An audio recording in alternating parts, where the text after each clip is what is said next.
करोड़ों की संपत्ति छोड़कर आज कन्हैया को चेहरा दिखाने में भी शर्मा रहे। हे मेरे ठाकुर, तू वही है जो मेरे सामने तू आया और मैं जज बना बैठा रहा, तू मेरे सामने आकर खड़ा रहा।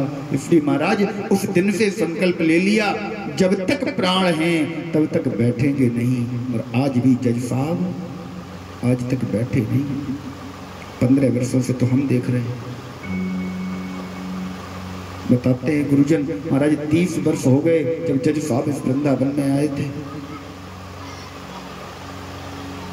न कोई खाने का विचार कर कर आए, न रहने का विचार कर कर आए, क्या खाएंगे, कहाँ रहेंगे, कैसे रहेंगे। क्योंकि हमारा वृंदावन जो है ना महाराज, आपने भजन सुना होगा, वृंदावन में हुक्म चले बरसाने वाली का। हमारी बरसाने वाली जो है ना, हमारी राधा रानी वृंदावन की अधिष्ठात्री है, वृंदावन की स्वामिनी है। अगर वो तुम्हें वृंदावन बुला रही है ना, तो फिर तुम ये चिंता छोड़ दो क्या खाएंगे, क्या करेंगे, कहाँ रहेंगे। अगर बा ने तुमको वृंदावन बुलायो है तो बा खुद ही व्यवस्था करेगी, वो अपने आप तुम्हारी व्यवस्था करेंगी। अगर उन्होंने तुम्हें बुलाया है वृंदावन तो उन्होंने कुछ ना कुछ तुम्हारे लिए सोचा होगा। ये डिसाइड तुम्हें नहीं करना कि हम क्या काम करेंगे, कहाँ रहेंगे, क्या खाएंगे। ये डिसाइड राधा रानी करेंगी, तुम क्या खाओगे, कहाँ रहोगे, क्या करोगे। जिस दिन मैं वृंदावन गया था महाराज, मेरे रहने का ठिकाना नहीं था। आज राधा रानी की कृपा से, राधा रानी की कृपा से इतना है, इतना महाराज है, कम से कम 10,000 व्यक्तियों को एक साथ में ठहरा सकता हूँ। इतना बड़ा आश्रम आज राधा रानी की कृपा से मेरे पास है। ये केवल इस ठाकुर की कृपा है, वृंदावन की चरण रज की कृपा है, और कोई कृपा नहीं है। मैंने उस दिन भी कहा था, कितना भी बड़ा वक्ता हो, कथा कोई नहीं बोल सकता। अरे हम क्या बोलेंगे। तुलसीदास महाराज जैसे जिन्होंने एक ग्रंथ लिखा, उस ग्रंथ पर आज तक शोध हो रहा है। जाने कितने रिसर्च करने वाले, जाने कितने प्रोफेसर चले गए रिसर्च कर करके, लेकिन उस ग्रंथ पर रिसर्च नहीं कर पाए। एक एक चौपाई में इतना गूढ़ार्थ है। वो तुलसी बाबा भी कहते हैं, मैं तुलसी मूल मत, अपने आप को मूलमती बता रहे हैं। तो हम जैसे छोटे छोटे महाराज कथावाचक, ये हमारी क्या औकात है कथा सुनाने की। हम कोई कथा नहीं कहते। जब तक ये कहलवा रहा है, ये हमें जैसी प्रेरणा देता है, जैसा ये मेरे मुख में बैठकर बोलता है, वैसा ही निकलता है। मुझे कुछ नहीं पता, मैं कुछ नहीं जानता। तुलसी दास जी महाराज जैसा व्यक्ति, जिसे साक्षात हनुमान जी के दर्शन हुए हों, साक्षात राम जी को जिसने अपने हाथों से चंदन लगाया हो, ऐसा व्यक्ति कहता है, मैं तुलसी अति मूढ़मति। केवल उस ठाकुर की कृपा है। एक बार उसके बनकर तो देखो, एक बार उसके मार्ग पर चलकर देखोगे ना महाराज, एक बार इतना आनंद की अनुभूति होगी, इतना आनंद आएगा, इतना आनंद आएगा जो सांसारिक किसी भी विलास से, किसी भी सुख सुविधा में नहीं है। आप घर में एयर कंडीशन रूम में सुंदर अच्छे से गद्दे पर लेटे हो, आपका आनंद फीका है हमारे ब्रज में सड़कों पर लेटने वाले संतों से, जो आनंद उन्हें है। लेकिन महाराज हमारा कन्हैया सबकी एक साथ, सबको एक साथ मानता है, कहता है सब पर मोर बराबर दाया, मैं सबको एक समान प्रेम करता हूं।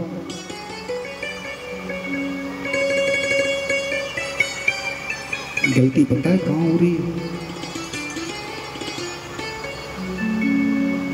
अच्छा खुद से विचार करो। जिस समय आपका जन्म हुआ, आपके जन्म होने से लेकर आपकी मृत्यु तक वो आपके एक एक पल की खबर रखता है, एक एक पल पर आपके लिए सोचता है। अगर ना सोचता होता, लोग कहते हैं ना मुझे परमात्मा ने दिया क्या है, क्या नहीं दिया। इतनी सुंदर ये काया कुटिया दे दी, जितनी सुरक्षा, जितनी सेवा एक वीआईपी वीवीआईपी की नहीं होती, उससे ज्यादा सुरक्षा आपका शरीर आपकी करता है। पूज्य राजेश्वरानंद जी महाराज लिखते हैं कि काया कुटिया निराली जमाने भर से।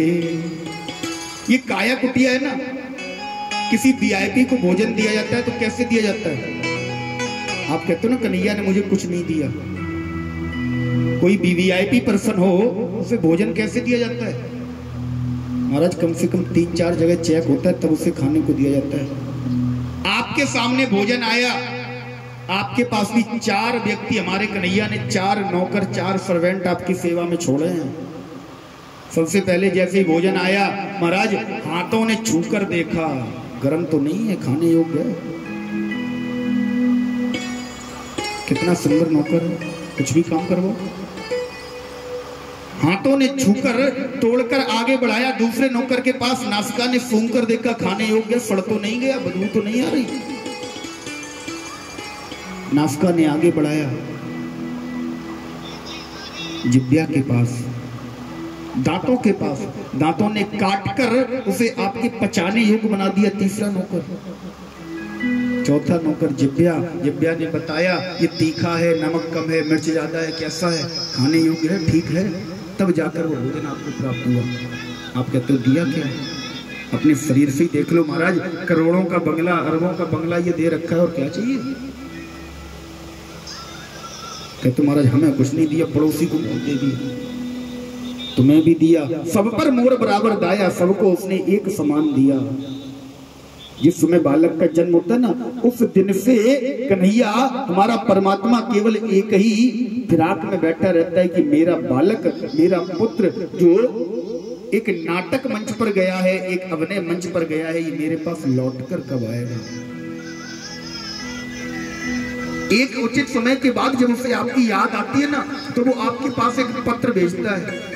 विचार करना, एक पत्र भेजता है, उस पत्र में सबसे पहले उस पत्र का प्रभाव क्या होता है जानते हो? आपके बाल सफेद होने लगते हैं। बाल सफेद होने लगे, समझ लेना अब मेरा परमात्मा, मेरा पिता, जगत पिता मुझे याद कर रहा है। उसे तो तुम्हारी याद आ गई, लेकिन तुम्हें उसकी याद नहीं आई। तुमने तुरंत डाई गोली अपने बालों पर लगाई, खत्म काम। हाँ, तुमने उस पत्र को स्वीकार नहीं किया। कुछ दिन बाद उसने दूसरा पत्र भेजा, उसने तुम्हारी आंखों की रोशनी थोड़ी कम की, तुमने उस पत्र को भी स्वीकार नहीं किया, उसका भी जवाब उसे नहीं दिया। वो निरंतर तुम्हारी याद कर रहा है, तुमने फिर भी उसे जवाब नहीं दिया। तुम गए, तुमने चश्मा टेस्ट करवाया, आंखों पर लगा लिया, लेंस लगा लिए, अपना काम चल रहा है, बोलो राधे राधे। उसे फिर तुम्हारी याद आई, फिर उसने तुम्हारे दांतों को छीना, तुमने फिर भी उस पर ध्यान नहीं दिया, तुम्हें फिर भी अपने पिता की याद नहीं आई, तुमने वो भी उसका पत्र इग्नोर कर दिया, तुमने दांतों को भी लगवा लिया। फिर जब अचानक एक दिन मृत्यु आकर सामने खड़ी हो गई, तब महाराज दोष दे रहे हो परमात्मा को। बोले महाराज हंसते खेलते उठा लिया, बताओ अभी कोई जाने की उम्र थी? अरे उम्र तो तुम्हारी तभी हो गई थी, वो लगातार तुम्हें 3 बार मैसेज दे रहा है, लेकिन तुम एक्सेप्ट ही नहीं कर रहे, तो वो क्या करो? तो लगातार तुम्हें एक्सेप्ट करने के लिए तुम्हें चेतावनी दे रहा है कि तुम्हारा आने का समय हो गया, तुम्हारा मंचन, तुम्हारा नाटक, जितना तुम्हारा रोल था वो पूरा हो चुका है, आ जाओ मेरे पास। क्यों? क्योंकि ये दुनिया, जानते हो ये दुनिया कैसी है?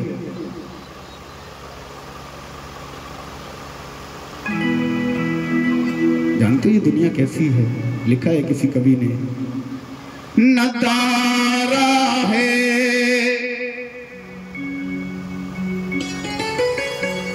न तारा है, न भाई है, न कोई मित्र छोना है।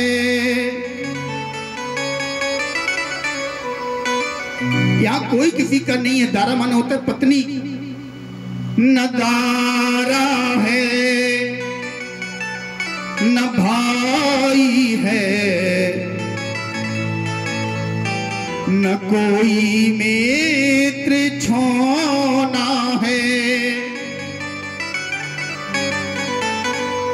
भगत ये जिंदगी अपनी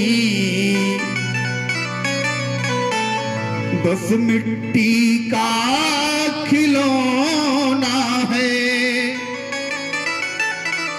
ये हमारी आपकी जिंदगी केवल एक मिट्टी का खिलौना है। जिन दुनिया वालों से, जिन घर वालों से, जिन रिश्ते नातेदारों से आप अपना समझकर प्रेम लगाए बैठे हो ना, यही तुम्हें दुख देंगे, यही तुम्हारे दुख का कारण है। अगर मोह सकल व्याधिन कर मूला, इनसे जितना मोह लगाओगे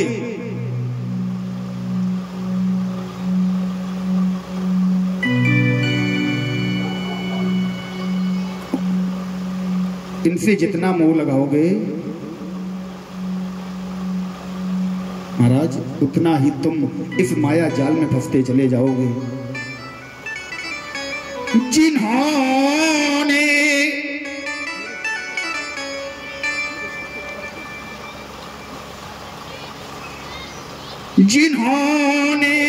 दुख दिया तुमको, वो जीवन क्या संभालेंगे।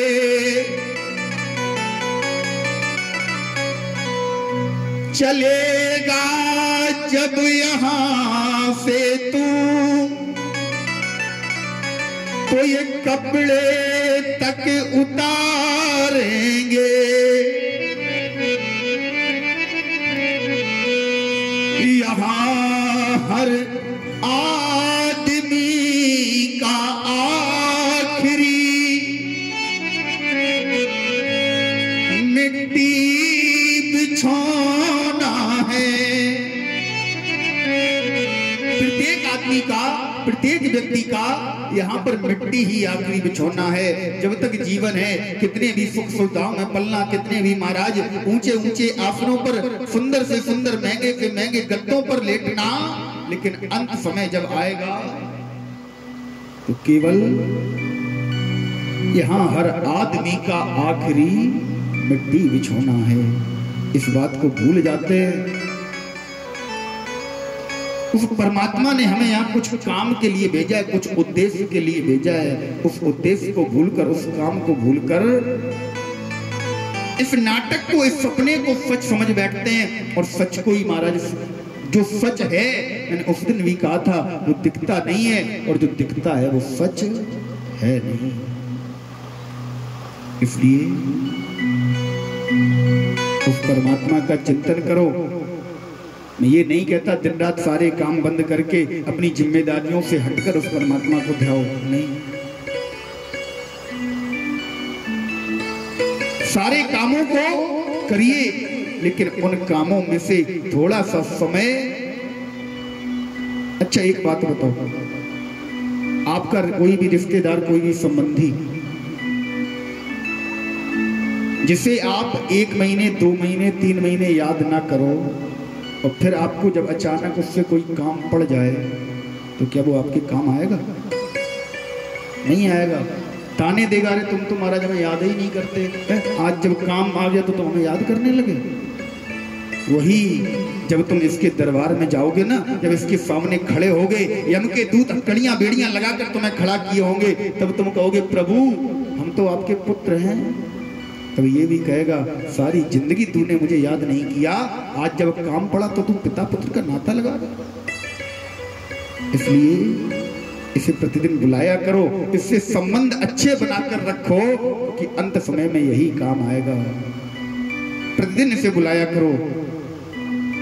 आइए एक सुंदर सा भाव गुनगुनाते हैं, तत्पश्चात सुदामा चरित की बड़ी ही पावन, बड़ी ही सुंदर कथा आप सभी लोग सुनेंगे।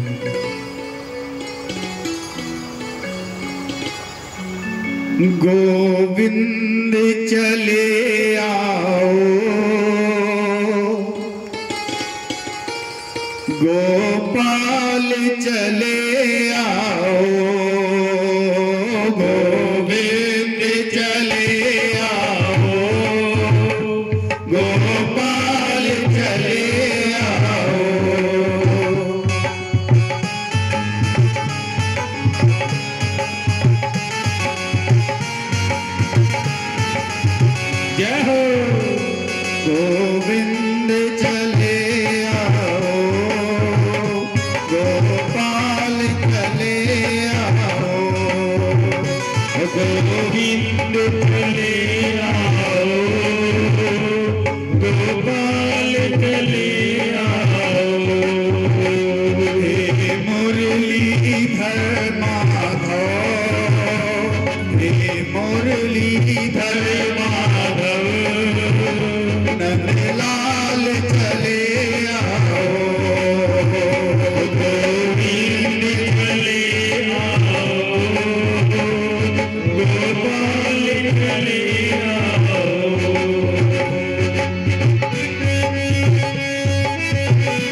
आप लोग हमारे उत्तर प्रदेश में तंबाकू चलती है चूना वाली, है ना, उसे ऐसे रगड़ते हो, बाद में ऐसे ऐसे फट फट करते हैं।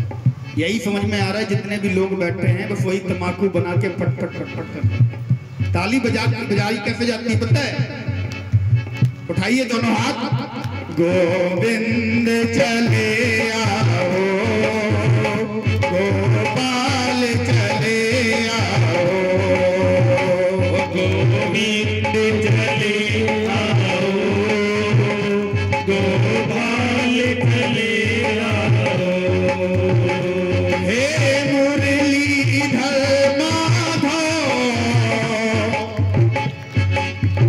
सभी हे मुरलीधर माधव, नंदलाल चले आओ, गोविंद चले आओ, गोपाल चले आओ।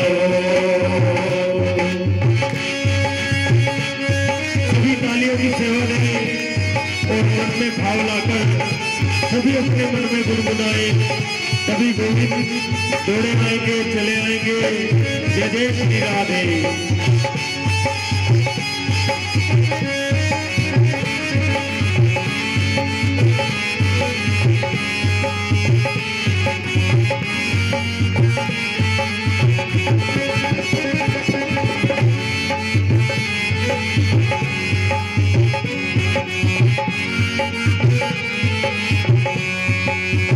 भक्त का भाव है, भक्त कहता है बिहारी हे माधव, मैं तुझे बुला रहा हूं, मुझे विश्वास है, मुझे संत जनों ने कहा था कि तू बिहारी को बुलाएगा, बिहारी जरूर आएगा। माधव मुझे पता था मैं तुम्हें बुला रहा हूं तो तुम आओगे, इसी विश्वास पर मैंने एक मित्र से शर्त लगा दी है कि मेरा माधव जरूर आएगा। अब हे माधव मैं तुम्हें बुला रहा हूं इसलिए तुम आ जाना। अगर नहीं आ सको, अगर तुम नहीं आए तो मैं उस मित्र को क्या मुख दिखाऊंगा। अगर किसी कारणवश तुम ना आओ तो इतना कर देना, एक शर्त जमाने से प्रभु हमने लगा ली है, एक शर्त जमाने से प्रभु हमने लगा ली है, एक शर्त जमाने से प्रभु हमने लगा ली है, एक शर्त जमाने से हमने भी लगा ली है। अब आपको करना क्या है, अगर आप नहीं आ सकते हो ना, या मुझको बुला लो तुम, या मुझको बुला लो तुम, या खुद ही चले आओ, मुझको बुला लो तुम, या खुद ही चले आओ, गोविंद चले आओ, गोपाल चले आओ, गोविंद चले आओ, गोपाल चले आओ, गोविंद चले आओ, गोपाल चले आओ। सभी ध्यान दें, ऐसे तो बुलाने पर पड़ोसी भी नहीं आते। भाव लगाएं, ताली लगाएं, तभी तो कान्हा जी आएंगे। केवल 2 घंटे की बात हो रहा है, बस 2 घंटे बाद हम आपसे नहीं कहेंगे अब ताली बजाओ या मुख से राधे राधे कहो, हम नहीं कहेंगे, ठीक है। केवल आपने 7 दिन झेला हमें और 2 घंटे झेल लो, है ना?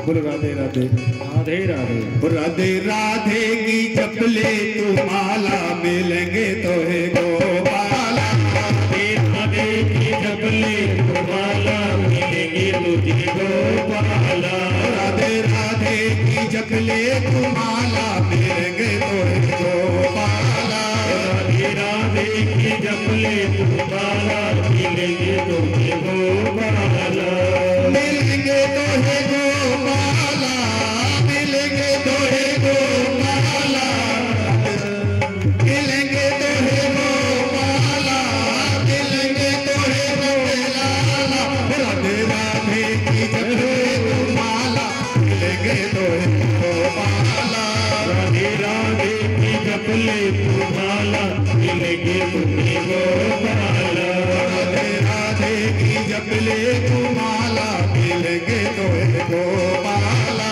राधे राधे की जपले तुम्हारा मिलेंगे तुम्हें गोपाला मिलेंगे तो है गोपाला मिलेंगे तो है गोपाला मिलेंगे तो है नंदलाला मिलेंगे तो है नंदलाला राधे राधे राधे राधे गोले तुम्हारा मिलेंगे तो है गोपाला राधे राधे की जपले तुम्हारा मिलेंगे तुम्हें गोपाला राधे राधे की जपले तुम्हारा मिलेंगे तो है गोपाला राधे राधे की जपले तुम्हारा मिलेंगे तुम्हें गोपाला राधे राधे की जपले तुम्हारा मिलेंगे तुम्हें गोपाला राधे राधे की जपले तुम्हारा मिलेंगे तुम्हें गोपाला राधे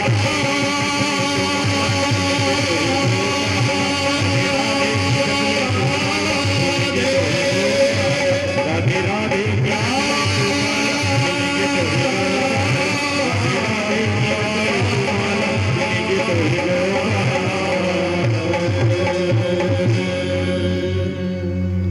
बोली राधे रानी सरकार की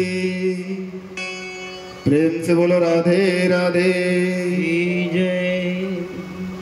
महाराज नैमिषारण्य के पावन तीर्थ में भागीरथी पतित पावनी गंगा मैया के पावन तट पर व्यास नंदन